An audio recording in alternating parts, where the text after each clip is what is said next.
నమస్కారం welcome to వి3 news లక్ష్యం సమాజ్ హితం నేను స్వాతి ముందుగా బులెటిన్ లో హెడ్లైన్స్ చూద్దాం తిరుపతిలో ఆర్టీసీ బస్సు బీభత్సం ఒకరి మృతి మరొకరికి గాయాలు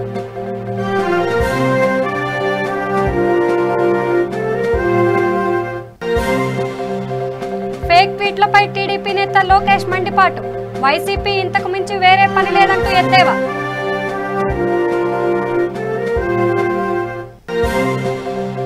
ప్రకాశం జిల్లా ఒంగోలు రిమ్స్ ఆసుపత్రిలో పరిస్థితి దారుణం బెడ్లు దొరక్క కిందనే పడుకుంటున్న కరోనా పీడితులు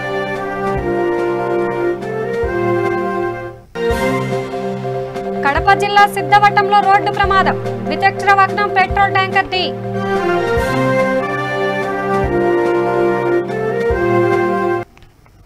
ఇక డీటెయిల్స్ చూస్తే చిత్తూరు జిల్లా వికోట మండలంలో మహిళ దారుణ హత్యకు గురైంది ఆమె ముఖంతో పాటు గొంతుపై గాయాలున్నాయి మృతురాలిని తిప్పకగా గుర్తించారు 10 ఏళ్ల నుంచి ఒంటరిగా జీవిస్తోంది ఈ నేపథ్యంలో ఆమెతో సాన్నిహిత్యం పెంచుకున్న ఓ వ్యక్తి ఈ ఘాతకానికి పాల్పడి ఉంటాడని అనుమానిస్తున్నారు తెల్లవారుజామున రక్తపు మడుగులో పడి ఉండడాన్ని గమనించిన స్థానికులు పోలీసులకు సమాచారం ఇచ్చారు కేసు విచారణలో ఉంది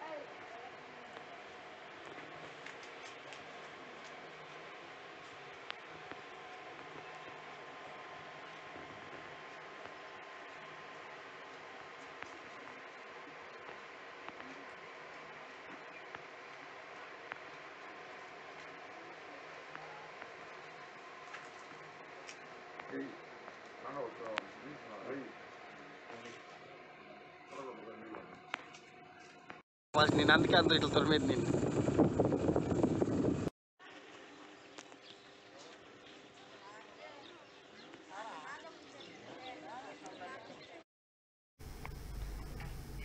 ఇక తిరుపతిలో ఆర్టీసీ బస్సు బీభత్సం సృష్టించింది కర్నాల వీధిలో ఈ ఘటన జరిగింది అదుపు తప్పిన సప్తగిరి బస్సు ప్రజలపైకి దూసుకెళ్లింది ఓ స్తంభాన్ని ఢీకొని ఆగిపోయింది ఈ ఘటనలో ఓ మహిళ మృతి చెందగా మరొకరికి గాయాలయ్యాయి గాయపడిన వ్యక్తిని రుయా ఆసుపత్రికి తరలించారు తిరుపతి రైల్వే స్టేషన్ నుంచి తిరుమల వెళ్తుండగా ఈ ఘటన జరిగింది బస్సు బీభత్సానికి 2 విద్యుత్ స్తంభాలు నేలకి ఒరిగిపోయాయి 4 ద్విచక్ర వాహనాలు ధ్వంసమయ్యాయి 3వ విద్యుత్ స్తంభాన్ని ఢీకొట్టాక బస్సు ఆగిపోయింది డ్రైవర్ నిద్రమత్తు అతివేగమే ప్రమాదానికి కారణమని పోలీసులు భావిస్తున్నారు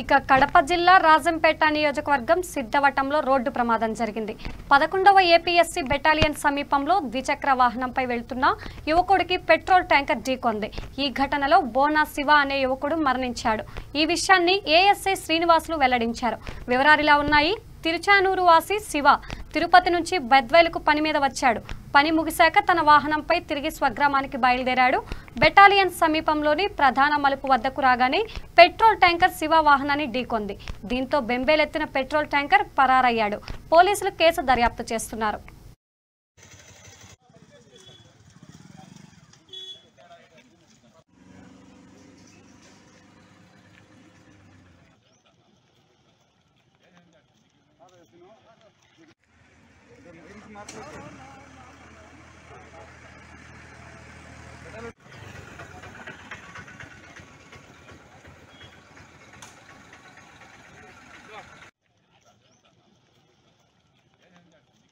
you know.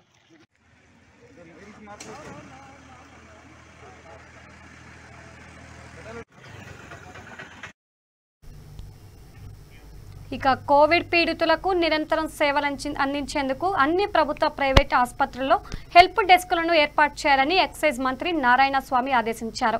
కోవిడ్ వ్యాప్తి నేపథ్యంలో తాజా పరిస్థితులపై సమీక్షించారు. ఇందుకోసం ప్రతి ఆసుపత్రిలో ఓ నోడల్ అధికారిని నియమిస్తామన్నారు. అధికారుల పర్యవేక్షణ బాధ్యతను స్పెషల్ గ్రేడ్ డిప్యూటీ కలెక్టర్ భవానీకి అప్పగించారు. ఈ కార్యక్రమంలో పంచాయతీరాజ్ మంత్రి పెద్దిరెడ్డి రామచంద్రారెడ్డి, చిత్తూరు ఎంపీ రెడ్డప్ప తదితరులు పాల్గొన్నారు. ఏప్రిల్ నెలలో కంపారిటివ్గా టెస్ట్ మనము తగ్గించి చేయడం వల్ల ఇప్పటి వరకు మనకు ఏప్రిల్లో 24 నిన్నటి వరకు మనకు positive Chittoor and Srikalahasti. So ఇంకా మనకు 450 బెడ్స్ ఓన్లీ గవర్నమెంట్ సెక్టర్ మనము పెంచుకున్నాం. మామూలు పేషెంట్లకు ఆక్సిజన్ అవసరమైనప్పుడు 6 లీటర్స్ 5 లీటర్స్ పెట్టుకుంటాం సార్. కానీ ఈ పేషెంట్లు ఏంటంటే ఒక్కొక్కరికి మినిమం నైట్ నుంచి కింద ఎమర్జెన్సీ వార్డు పక్కన AOB ICU, surgical gastro, CT post ఖాళీ చేసి ఒక 30 మందిని నైట్ వచ్చిన అడ్మిషన్లన్నీ ఇక్కడ పెట్టారు సార్.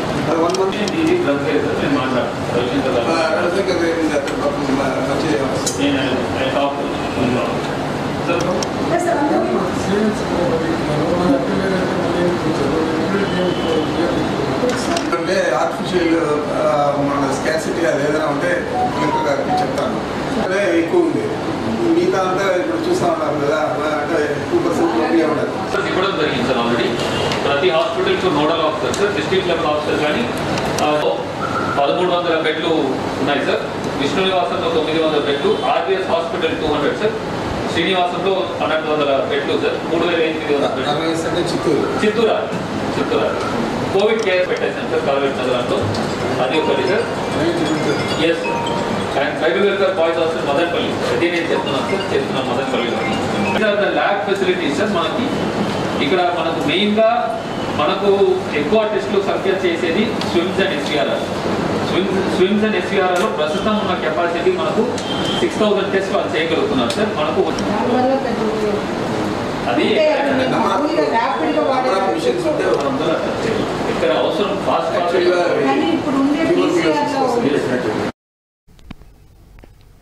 ఇక కరోనా సెకండ్ వేవ్ వైరస్ విజృంభణ నేపథ్యంలో అత్యవసరమైతే తప్ప ప్రజలెవరూ రోడ్ల మీదకి రావద్దని ఏపీ జేఏసీ కోరింది. జేఏసీ నేతలు బొప్పరాజు, వైవీరావు అమరావతిలో మీడియాతో మాట్లాడారు.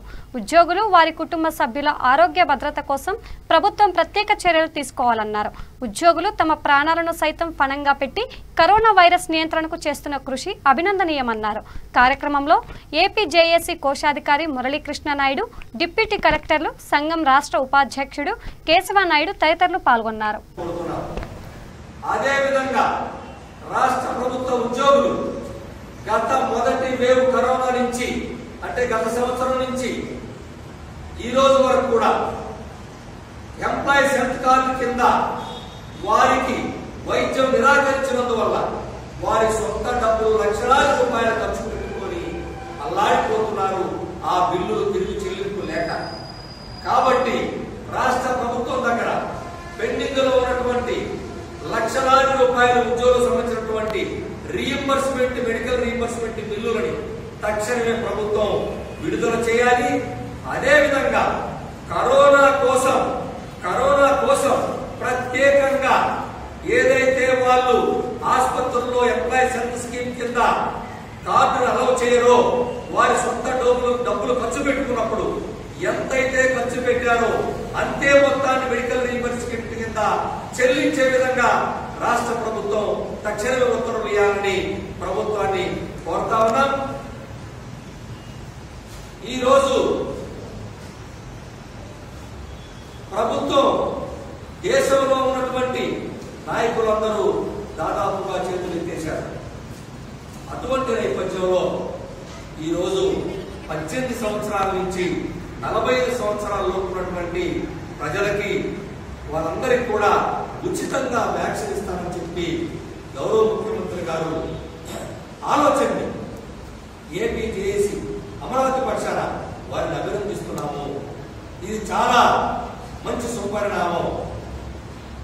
మరి అదే విధంగా ఇతర రాష్ట్రాలకి ఒక ఉదాహరణగా ఇతర రాష్ట్రాల కంటే మెరుగైనటువంటి ఉద్యోగులకు సంబంధించి కూడా చర్యలు తీసుకుంటారని గౌరవ ముఖ్యమంత్రి గారికి మా గోడు వినిపించుకుంటున్నాం. అదేవిధంగా దయచేసి మరొక్కసారి రాష్ట్రం ఇక నైట్ కర్ఫ్యూ ఆదేశాలను ఎవరూ పట్టించుకోవడం లేదు. పైగా రికార్డింగ్ డాన్సులు, సాంస్కృతిక కార్యక్రమాలకు తెరతీశారు. శ్రీరామనవమి నేపథ్యంలో హుజార్ నగర్ నియోజకవర్గ పరిధిలో 3వ రోజు సాంస్కృతిక కార్యక్రమాలు నిర్వహించడం ఆనవాయితీ. నవమి ఉత్సవాల్లో భాగంగా పాలకవీడు మండలం జాన్పహడ్, చింతలపాలెం మండలం నక్కగూడెం, మఠంపల్లి మండలం రఘునాథపాలెం గ్రామాల్లో జోరుగా రికార్డింగ్ డాన్సులు, సాంస్కృతిక నాటకాల ప్రదర్శనలు కొనసాగాయి. వీటికి స్థానికులు పెద్ద సంఖ్యలో హాజరయ్యారు. ఈ నేపథ్యంలో కరోనా వైరస్ ఇంకెందుకు సోకుతుందని కొంతమంది ఆందోళన చెందుతున్నారు.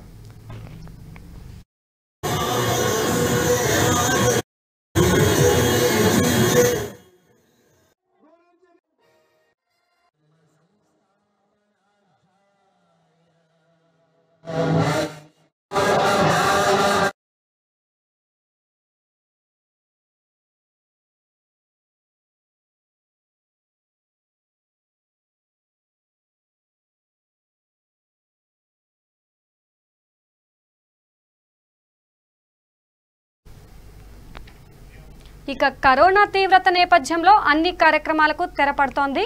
తూర్పుగోదావరి జిల్లాలోని నీలాద్రిరావుపేట గ్రామంలో గతంలో ప్రముఖ జ్యోతిషుడు జేఎన్ శర్మ వద్దకు జాతకాలు చెప్పించుకునేందుకు వందల సంఖ్యలో వచ్చేవారు.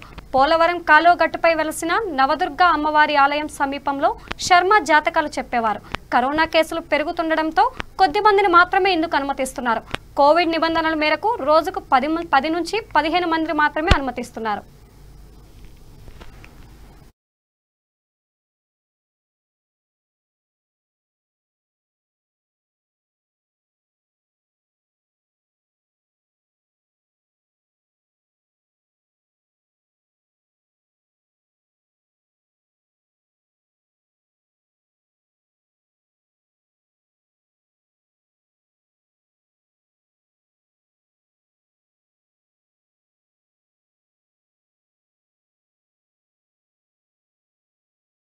గ్రామం నీలాద్రిరావుపేట గ్రామంలో కలిసి ఉన్న శ్రీ నవదుర్గ అమ్మవారి ఆలయం వద్దగా నేను గత సంవత్సర కాలంగా జాతకాలు చెప్తున్నాను. ఈ స్వామి మహిమల్లో కావచ్చు, అది నా శక్తి వల్ల కావచ్చు, నాకు స్వామి ఇచ్చిన శక్తి వల్ల కావచ్చు, నేను ఎటువంటి చేయకపోయినా సరే, నేను కనీసం పత్రిక పెట్టలు ఇవ్వకపోయినా సరే చాలామంది నా గురించి తెలుసుకుని వస్తుంది. చాలా జనం ఎక్కువ అవడంతో ప్రభుత్వ వారు కొంచెం స్పందించి నాకు తెలియపరిచి కొంచెం ఈ సమయాన్ని, కొంచెం కరోనా సమయాన్ని, విలయతాళం చేస్తున్న కరోనా సమయాన్ని కొంచెం పాటించి కొంతమందిని తగ్గించండి గురువు గారు. ఈ తగ్గించడం వల్ల ఎందుకంటే కొంచెం ప్రజలు బాగుంటారు. ఎందుకంటే చాలా దూరం నుంచి వస్తున్నారు. ఈ కరోనా మహమ్మారి ఎందుకంటే కొన్ని ఆడ దాకా కూడా దూరంగా ఉంటే మంచిదని చెప్పి ప్రభుత్వం వారు నాకు పత్రికా ముఖంగా తెలియపరచడం జరిగింది. ఆ పత్రిక సన్నిధానంలో నేను ఈ విషయం చెప్తున్నాను. నేను ఈ రోజు నుంచి కొంతకాలం మాత్రము తక్కువ మందికి, ఎందుకంటే తక్కువ మందికి రోజు 20 మంది 15 మందికి, అది కూడా నేను సమయాన్ని డిస్టెన్స్ పాటు చేసుకుంటూ వాళ్ళందరికీ ప్రభుత్వ ఆదేశాల మేరకు వారికి మాస్కులు ధరింపజేసి శానిటైజర్లను వారికి వాడించి ఈ ఆలయం వద్ద ఎటువంటి అపస్తులు జరగకుండా నా వంతు సాయంగా నేను ప్రజలకు సేవ చేసుకుంటూ ప్రభుత్వం వారిని పాటిస్తానని పత్రికాముఖంగా నేను సన్నిహితంగా మీరు వినియోగిస్తున్నాను. సార్ మీరు వృత్తి ఏంటంటే ముందు ఫస్ట్ కొంటే మీరు గవర్నమెంట్? నేను ప్రాథమిక వైద్యం అండి, డాక్టర్ గారు. నేను గవర్నమెంట్ అండి కాదండి, ప్రైవేట్ గారు కాదండి. నేను మామూలుగా చేసుకుంటూ నేను విద్య చేస్తున్నాను. ఫస్ట్ నేను రూరల్ అడ్వైజర్గా తీసుకున్నారు. నన్ను అది ఫస్ట్ రూరల్ అడ్వైజర్గా నేను తీసుకున్నారు గవర్నమెంట్ వారే, అర్థమైందండి. తర్వాత నేను దాన్ని వదిలేసి ప్రైవేట్ ప్రాక్టీస్ చేసుకుంటున్నాను. ఇది నాది.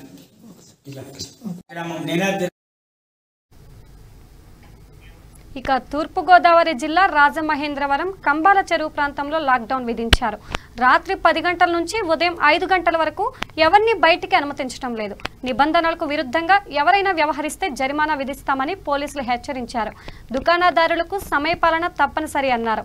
సిఐ దుర్గాప్రసాద్ ఆదేశాల మేరకు ఎస్ఐ సాగర్ ఆధ్వర్యంలో రాత్రి 10 గంటలు కాగానే దుకాణాలను మూసివేయించారు.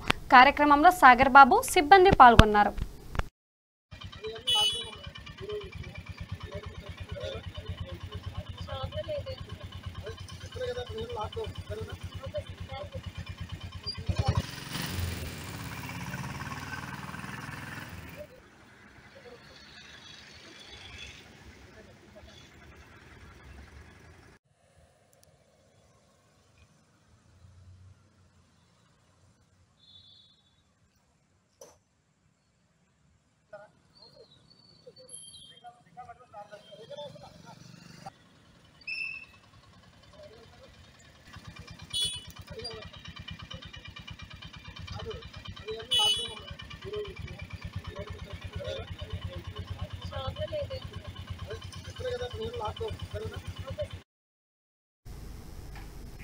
ఇక రంగారెడ్డి జిల్లా కందుకూరు మండలం దాసర్లపల్లి గ్రామంలో దారుణం జరిగింది.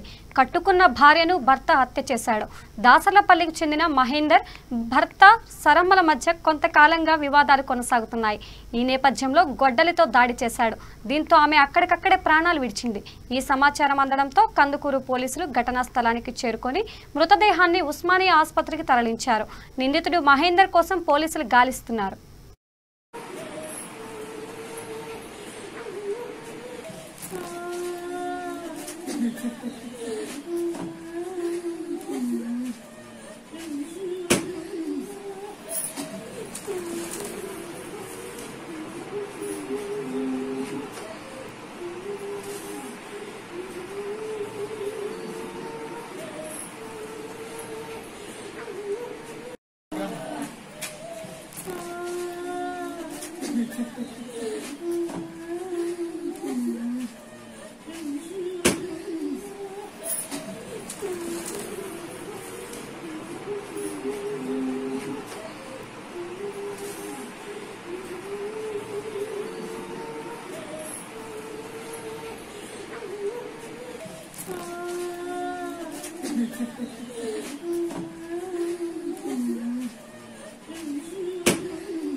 ఇక ప్రకాశం జిల్లా ఒంగోలులో రిమ్స్ వద్ద కరోనా పీడితులు పడకల కొరత కారణంగా నేలపైన పడుకుంటున్నట్లు మీడియాలో కథనాలు రావడం తెలిసిందే.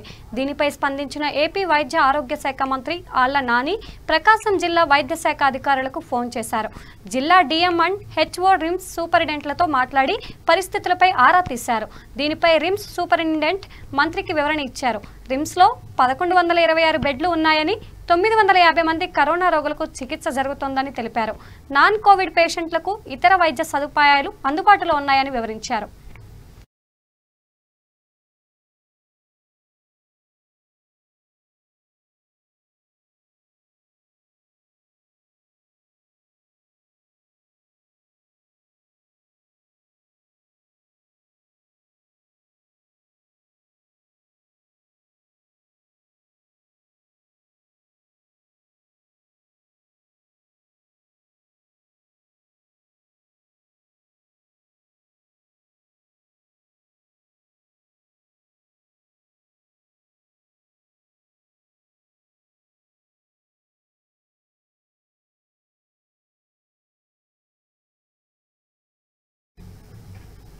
ఇక తనకు తెలియకుండా వచ్చిన ట్వీట్ విషయంపై టీడీపీ నేత లోకేష్ తీవ్రంగా మండిపడ్డారు.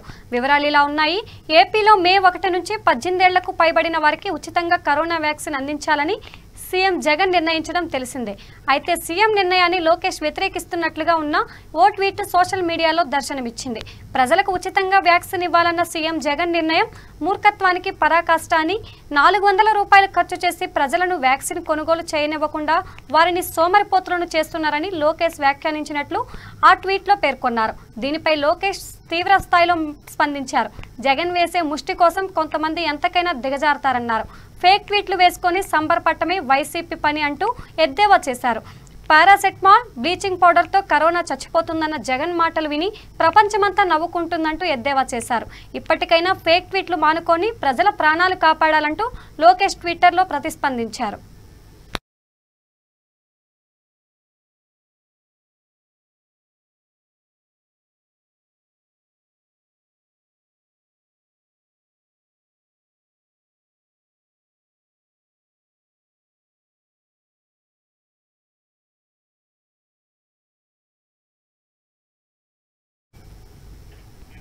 ఇక కరోనా కట్టడి ప్రతి ఒక్కరి బాధ్యతని తహసీల్దార్ రవి అన్నారు.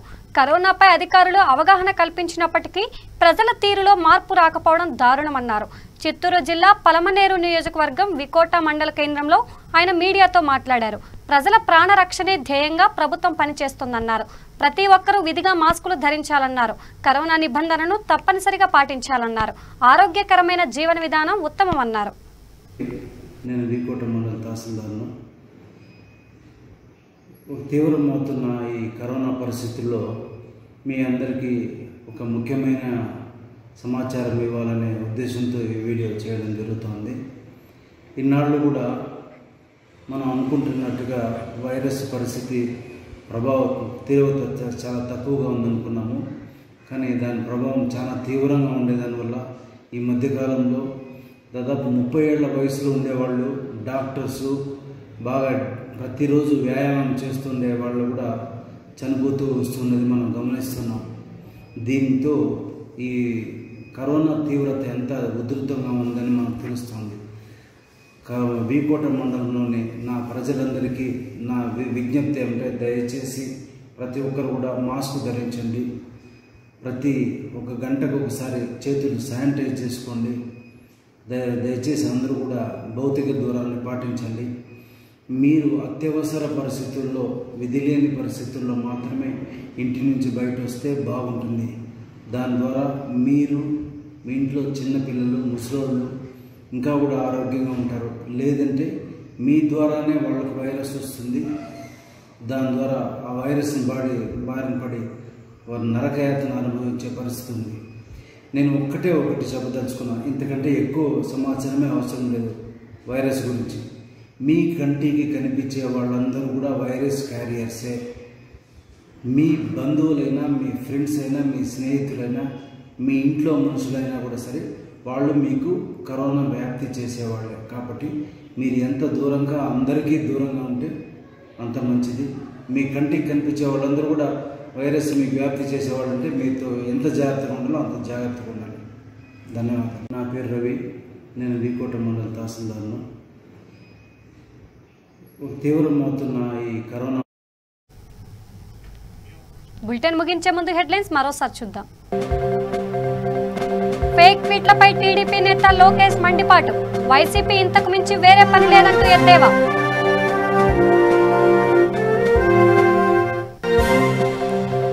తిరుపతిలో ఆర్టీసీ బస్సు బీభత్సం. ఒకరి మృతి, మరొకరికి గాయాలు.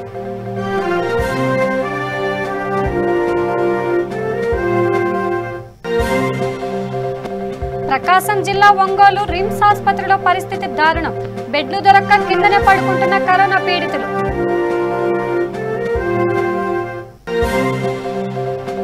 కడప జిల్లా సిద్ధవటంలో రోడ్డు ప్రమాదం. ద్విచక్ర వాహనం పెట్రోల్ ట్యాంకర్ ఢీ.